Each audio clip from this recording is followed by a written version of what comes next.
Welcome to the Midnight Codex, where forgotten truths breathe and shadows tell their tale. Tonight, don't blink and don't look behind you. I shouldn't have answered the phone. The second the offer was made, I should have walked away. But I didn't. I couldn't. I'm writing this because I know I won't make it out. If someone finds this, maybe they'll understand. Or maybe they'll think I'm crazy. But I swear, every word I'm writing is real. Every word I regret. My name is Noah. I'm 32 years old.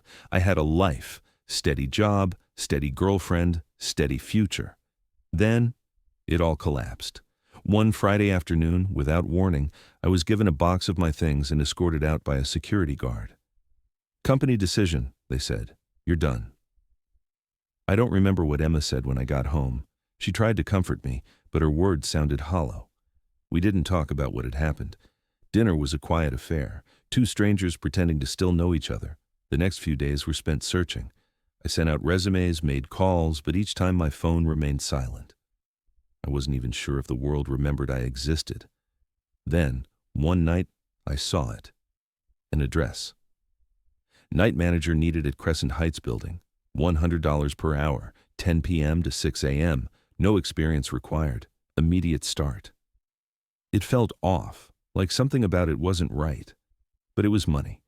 It was an opportunity to stop feeling worthless, to feel like I mattered again, even if only for a few hours a night. I dialed the number before I could second-guess myself. A deep voice answered after 2 rings, emotionless and clipped, as if it had been waiting for this very moment. Come in tonight. We'll see you at 10 p.m., I didn't think. I just hung up. The weight of the decision crash, I drove to Crescent Heights, a part of town I'd never really noticed before. The building loomed ahead, an ancient structure, decayed and forgotten by time. It felt wrong, like it had been built to make you feel insignificant, to swallow your thoughts and make you disappear. I parked in the lot, empty, desolate. The building's cracked windows stared at me like empty inside. The lobby was dim. A reception desk sat empty, papers scattered as if the place had been abandoned. I reached for the bell. Then, just as my fingers brushed the surface, I heard a faint click behind me. I spun around. Nothing. Hello? My voice felt small. I'm here for the night manager position. Then, the shadows moved. He didn't enter the room. He just emerged from the dark. A man, old face hidden under a wide-brimmed hat. His eyes were dark, hollow, as if they could see right through me. "You're Noah?" he rasped. "Yeah," I stammered, a chill running down my spine. "That's me." "Sit." His voice was like a command, something more than just words. "You're late, but we'll make it work."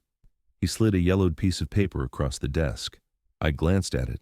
The ink faded, but the rules were there, plain as day. Rule 1. At exactly 11 p.m., turn off the lights. Do not turn them back on until 5:45 a.m. Rule 2. Do not enter the storage room between midnight and 4 a.m. If you hear knocking, ignore it. Do not open the door. Rule 3. If you see a man in a black suit at 2:30 a.m., do not acknowledge him. Do not make eye rule 4. The phone will ring at 3:33 a.m. every night. Answer it, but do not speak. Listen for 66 seconds, then hang up. Rule 5. If a guest checks in and gives the name John Doe, direct them to room 237. Do not ask questions. Rule 6. If the elevator doors open on their own and no one is inside, do not step inside. Close the doors immediately. Rule 7. At 5:45 a.m., lock yourself in the storage closet for exactly 5 minutes. Do not leave early. The rules were simple, too simple, but something about them felt wrong, as if they were the building's way of trapping me, slowly stripping me of my control, piece by piece. I looked up at him, and the way he watched me made it clear. These weren't just rules. They were chains, and I could already feel them pulling me in. He didn't say another word. He turned, disappearing into the darkness. I stared at the paper in my hands. The clock on the wall read 10:45 p.m. It was time. Crescent Heights wasn't the kind of place you wanted to work. The building loomed like an ancient sentinel against the starless night sky.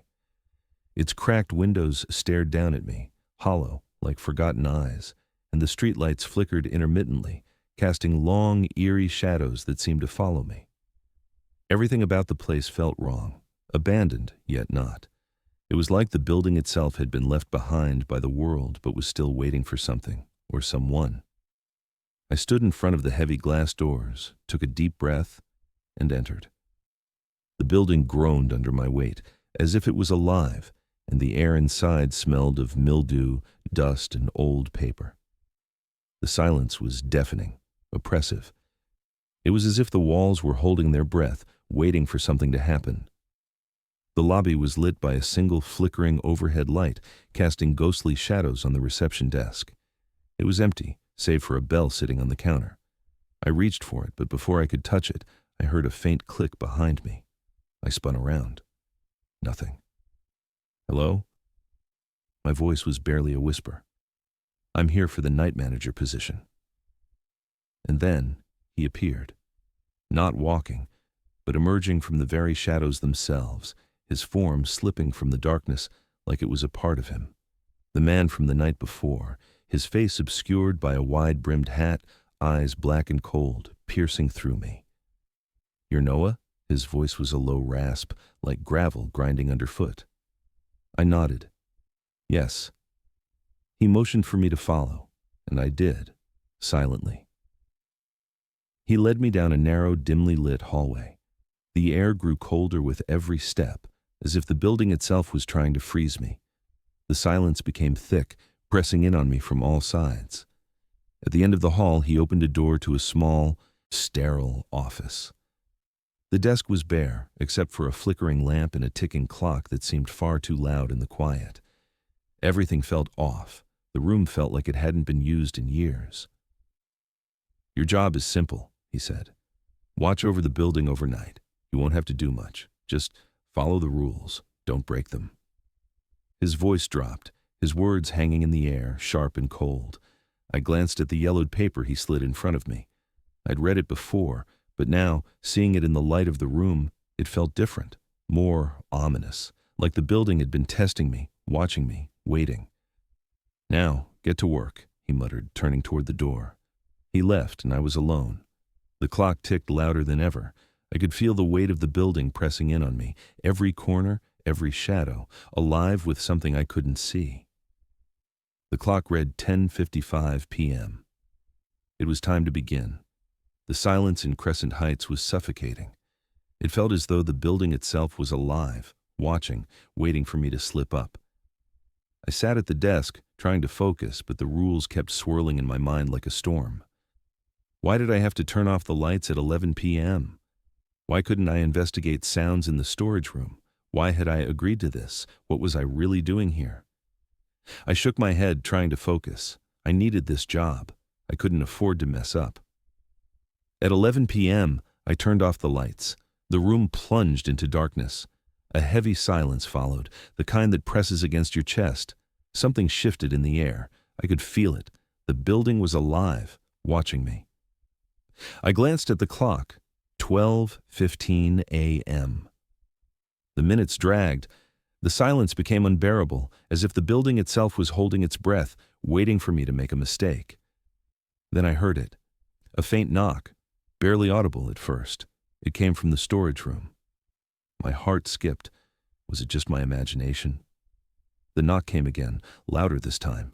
I froze. The rules flashed in my mind. Do not enter the storage room. Do not open the door. But what if someone needed help? What if something was wrong? I stood up, my legs shaking. Slowly, cautiously, I moved toward the door. The knocking grew louder. I reached for the handle. My hand trembled. But then, I remembered the rules. I couldn't break them, not yet. I stepped back, heart racing. I sat back down at the desk, trying to focus on something, anything other than the door. The knocking stopped. The silence that followed felt worse than the noise. The phone rang. I froze. The clock flashed 3 a.m. The phone rang again. I picked it up. Nothing. Just static. Then, a voice. Low. Distorted. "We know what you're doing, Noah." My blood turned to ice. The voice continued. "You're not supposed to be here. You can't hide." I dropped the phone, my heart hammering in my chest. The rules were already broken. The consequences were coming. The minutes dragged on, each tick of the clock feeling like an eternity. The silence inside Crescent Heights had become oppressive, suffocating. The hum of the overhead FL, I couldn't shake the feeling that I was being watched. The air was colder now, heavier. My breath felt thin, like I was breathing through a thin veil of ice. I glanced around the office, but there was nothing. Just the shadows that grew longer with every passing minute.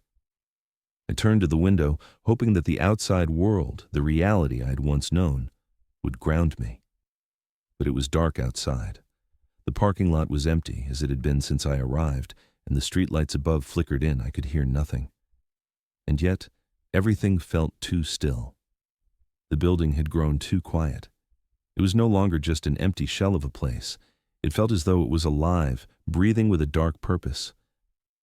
I stood, trying to shake off the growing unease. I could feel the building pressing in on me, as if the walls were closing in, inch by inch. The air in the room seemed thicker now, suffocating. Then, the thought hit me. The storage room. I had been avoiding it. I had been following the rules, staying away, ignoring the knocks. But what if there was something there? Something important? My mind raced as I tried to suppress the growing sense of dread. What if there was someone trapped in there? What if they needed my help? The rules told me not to open the door. But I walked toward the storage room, the dark hallway stretching in front of me, my footsteps sounding too loud in the silence. Each step felt like it was bringing me closer to something I couldn't explain, something I wasn't supposed to find. The closer I got, the colder the air became, as if the building itself was rejecting me. The door was just a few feet away now. I reached for the handle, my hand shaking. Suddenly, I heard it again, the knock. But this time, it wasn't faint. It was loud, insistent. It echoed through the hallway, reverberating off the walls, ringing in my ears.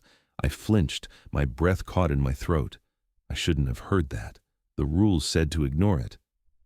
I took a step back, my heart hammering in my chest. But the curiosity, the need to understand, it was too strong. I reached for the door, my fingers brushing against the cold metal. The room beyond was shrouded in complete darkness. A thick, musty smell hit me immediately, the scent of old paper, dust, and decay. I took a step inside, the door creaking shut behind me with an unnerving finality. My breath came in shallow gasps as I moved further into the room. The air was stifling, and I could feel the weight of it pressing down on me, suffocating me.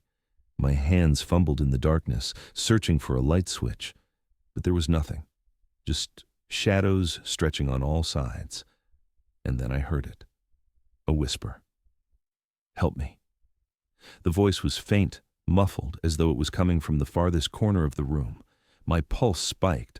I froze, my entire body rigid, with fear. Was it the woman I had heard on the phone? Was she still trapped here? I spun around, but the room was empty. I saw nothing but darkness. The voice came again, louder this time. "Help me!"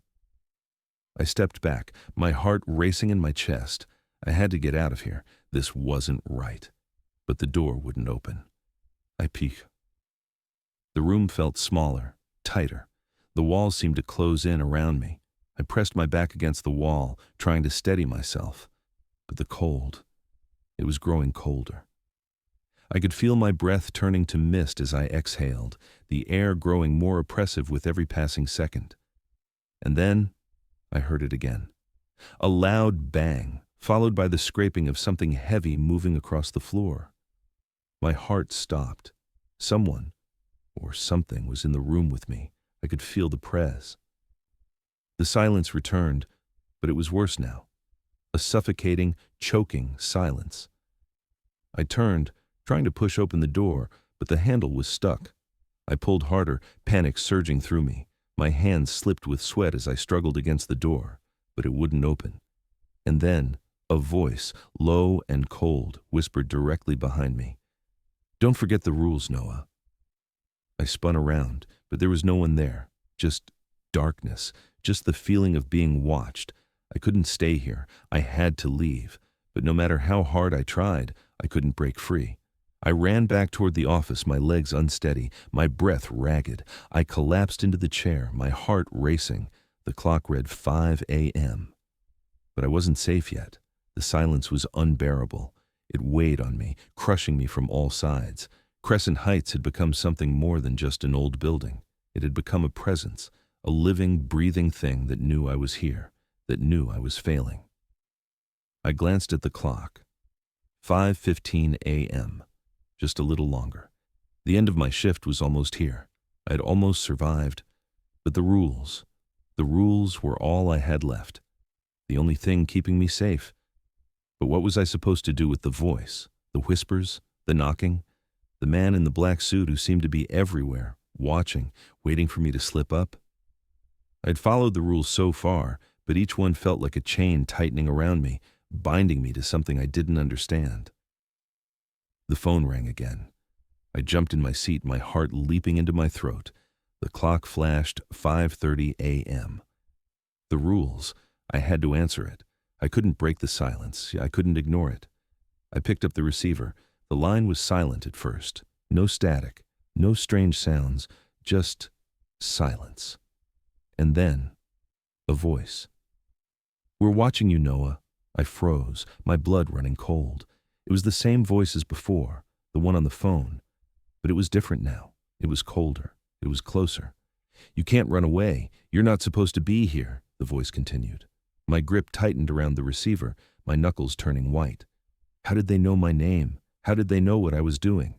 The voice continued, colder now, more insistent. "You can't hide. You can't escape. You are part of us now." I dropped the phone, my hands shaking uncontrollably. My heart was racing. I couldn't breathe. I could feel the walls closing in on me, the weight of the building pressing against me. The rules. They didn't feel like they were there to protect me anymore. They were there to keep me trapped, to keep me in line. I had to lock myself in the storage closet. 5:45 a.m. I had to. I stumbled to my feet, my legs unsteady.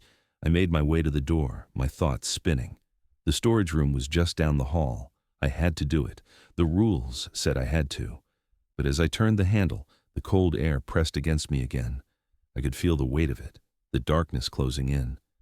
I slammed the door behind me, my heart pounding in my chest. I locked it, sitting against the wall, trying to steady my breathing. The minutes ticked by, but I felt like I was drowning in the silence. The door rattled. I jumped, my heart skipping a beat. The door rattled again. This wasn't right. The rules said I was supposed to be safe in here.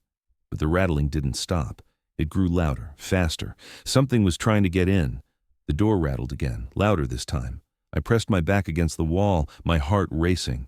The darkness in the storage closet seemed to thicken, the air turning frigid. I had to stay calm. I had to follow the rules. But the rules felt like lies now. I could hear the building groaning around me. The walls, the floors, everything was alive. Everything was watching. The pressure in the room was unbearable. The rattling continued, as if someone or something was pushing against the door. I couldn't stay here. But the rules. I couldn't break the rules.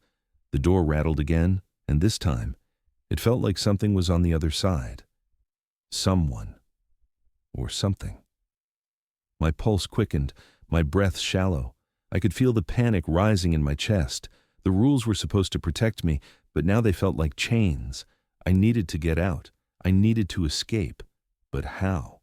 The door wouldn't open. I pressed my hands to my ears, trying to block out the rattling. The seconds felt like hours, but they were crawling by. The door shook again. Harder this time. I couldn't stay in here. I had to leave. But the door wouldn't open. The minutes dragged on. I could feel the darkness closing in around me.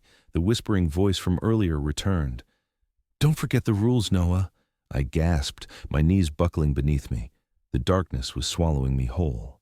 And then there was a sudden silence. The rattling stopped. But the silence was worse. It pressed in on me, suffocating me. I couldn't breathe. The clock on the wall clicked loudly. 5:55 a.m. I had survived. But the question was, at what cost? I couldn't stop running. My breath was ragged, each inhale burning my lungs. My legs felt heavy, my steps echoing through the long, empty hallway of Crescent Heights. The flickering lights above cast jagged shadows on the walls, distorting everything around me. The hallway stretched on, endless and disorienting, the walls closing in as though the building itself was moving, pressing in around me. It wasn't just the building that felt alive. I was starting to believe that the walls, the floors, the very air I breathed were all part of some twisted, living nightmare. I had to get out. The thought consumed me. But no matter how fast I ran, the hallway never seemed to end. The walls twisted and curved, bending in on themselves like some kind of sick joke. The silence was oppressive, like the building itself was holding its breath, waiting for something. And then I saw it. A mirror. I froze. It was small, unassuming, mounted on the opposite wall, the glass reflecting nothing but the dim, flickering light above. But it wasn't the mirror itself that stopped me. It was the strange pull it had on me, the way it seemed to beckon me forward. I didn't know why, but I was drawn to it. I tried to ignore it, but my feet moved before I could stop them, and soon I found myself standing in front of the mirror, staring into my own reflection. At first, everything seemed normal. There I was, disheveled, terrified, my face pale with fear. But then I noticed something. My reflection, my image, didn't move. It was as if I had become a statue, frozen in time. But as I continued to stare at myself, I felt it. The presence, the feeling of being watched, of something lurking just behind me. I slowly turned my head, but the hallway behind me was empty. I turned back to the mirror, and that's when I saw him. A tall figure, standing just behind me. A man in a black suit. His face was obscured by shadows, but his posture was unmistakable, perfectly still, as though he had been standing there for an eternity. His eyes were hidden beneath the brim of his hat, but I could feel them. They were burning into me, watching me, waiting. My heart skipped a beat. I whipped around, but there was no one there. No man, just empty hallway. I turned back to the mirror. He was still there, the man in the black suit. I stumbled backward, my breath coming in short gasps. This couldn't be real. It couldn't be. But there he was, standing in the reflection, perfectly still. His figure was tall and imposing, and though his face was hidden, I could feel the weight of his gaze, as if he were looking directly into my soul. I couldn't look away. The mirror seemed to have a power over me, pulling me in, forcing me to watch. His hand moved, slowly, deliberately. He raised it to the glass, pressing his fingers against it. I watched in horror as his hand seemed to merge with the reflection, his fingers pressing harder, as if trying to break through. I staggered back, my pulse racing. The air around me grew colder, and I could see my breath turning to mist. I had to get out. I had to leave. But as I turned to run, I felt it. The air itself seemed to ripple, like something was shifting, something that shouldn't be there. My feet were moving before I could think, and I found myself racing down the hallway again, the shadows stretching out in front of me like claws. I glanced back, my heart pounding in my chest. The mirror was gone. The man was gone. But the feeling remained, the feeling that I was not alone, that I was being watched. I couldn't escape it. I couldn't escape him. And the worst part? I realized that I wasn't just running from the man in the black suit. I was running from myself, running from the truth that I wasn't in control anymore.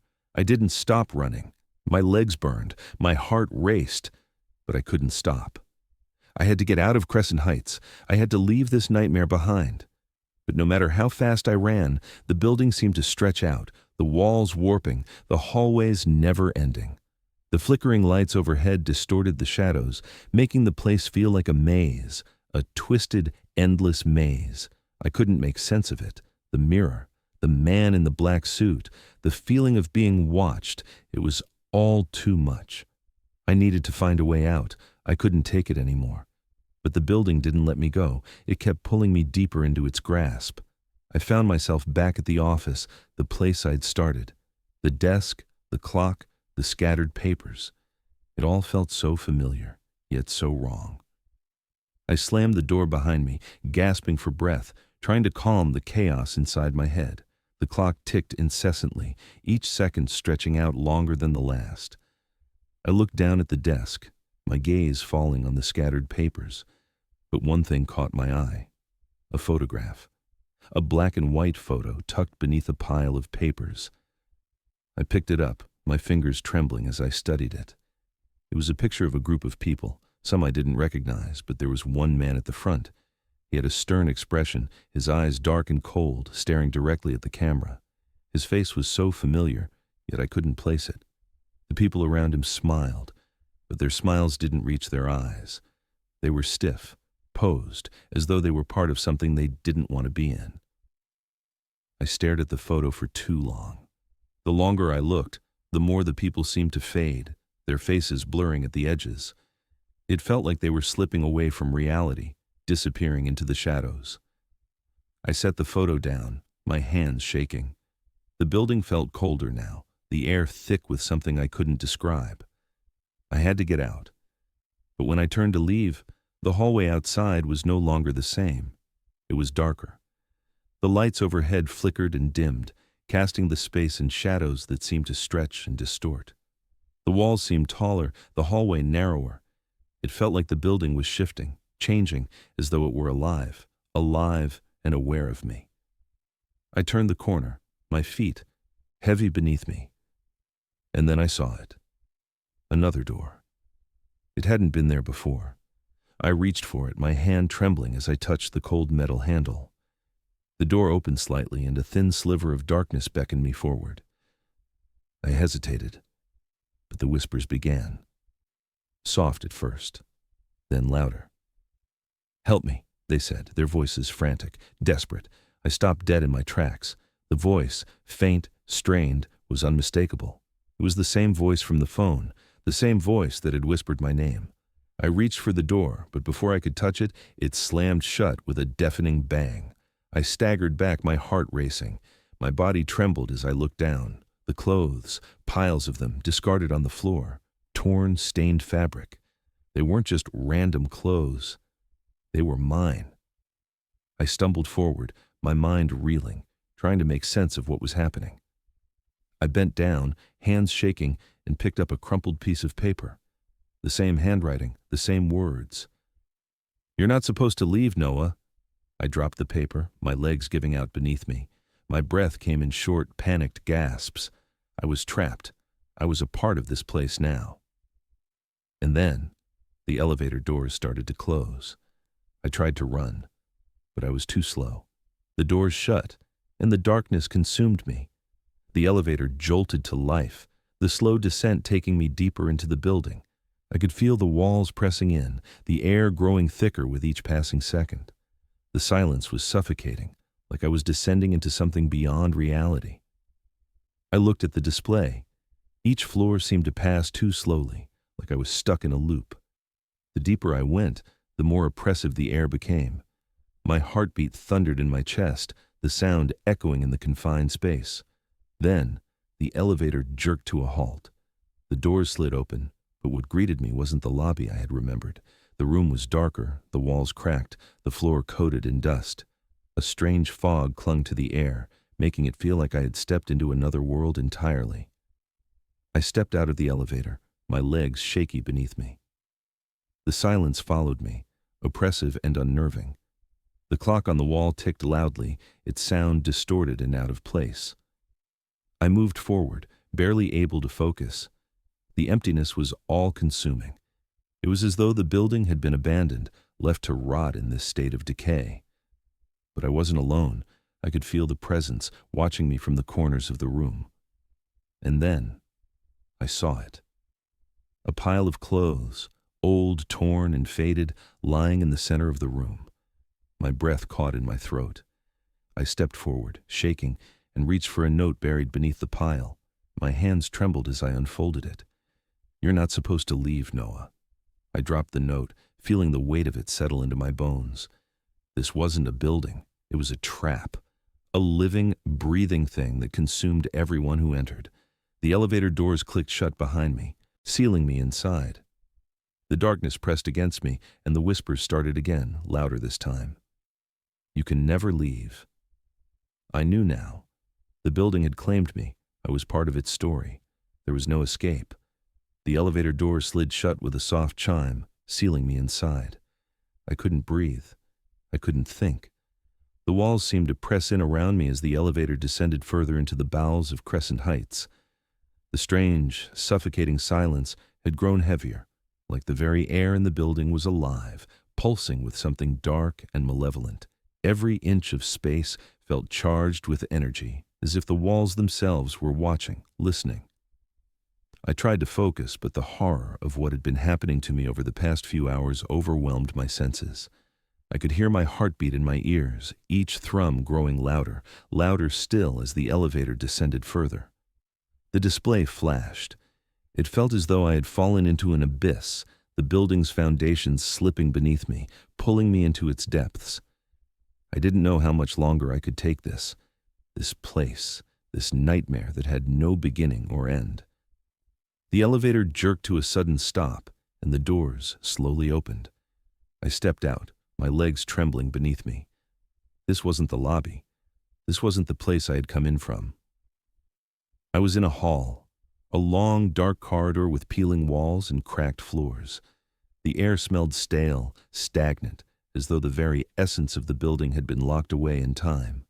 The lights above flickered intermittently, casting jagged shadows along the walls. The hall stretched out before me, narrowing and elongating in strange, dizzying ways.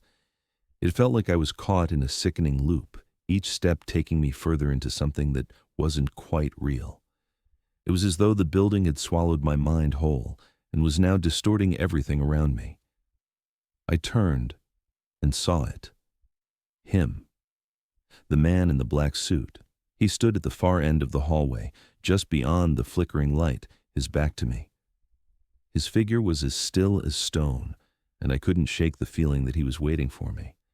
It was as though he had been waiting for this moment, for me to reach this point in the maze of Crescent Heights. His presence was overwhelming. He didn't have to move, didn't have to speak. His very existence filled the space. I opened my mouth, but no words came out. My throat felt tight, as though something was pressing down on my chest. Every instinct screamed at me to run, to flee, but my legs wouldn't obey. I was rooted to the spot. "You've come far," he said, his voice a low, calm whisper that seemed to echo through the hallway, bouncing off the walls and into my skull. It felt as if the very air was vibrating with his words, each syllable laced with something ancient and terrible. I swallowed hard, my mouth dry. I tried to speak, but my voice was caught in my throat. My mind was racing. What did he want? From me? Why was he here? Why was I here? The man in the black suit didn't move, didn't even look at me, but his words sliced through the silence like a blade. "You've always been part of this place, Noah," he continued, his voice never rising above a whisper. "You were chosen." My legs buckled, and I had to brace myself against the wall to keep from falling. Chosen? I didn't understand. None of this made sense. "No," I gasped, my voice cracking. "I don't belong here. I don't—" He turned his head slowly, deliberately, and for the first time, I saw his face, or at least I saw the shadows that hid it. His eyes were dark, black as night, hollow and empty. They stared right through me, as though he could see into my soul, into everything I had ever been. I wanted to look away, but I couldn't. I was trapped in that gaze, unable to move. "You do now," he said, his voice colder than before. "This place is your home. You've always belonged to it. You just didn't know." His words hit me like a physical blow. I staggered backward, my breath coming in shallow gasps. I tried to push against the walls to move, but it felt as if the building itself had wrapped its cold fingers around me, holding me in place. The hallway stretched out, longer than it should have been. The walls closed in around me, narrowing, suffocating. I couldn't breathe. I couldn't think. The pressure in my chest intensified, and the shadows around me seemed to shift and pulse as if they were alive. I felt them closing in, wrapping around me, pushing me toward him. "You were always part of this," he repeated, his voice louder now. "The rules weren't for you. They were for the building.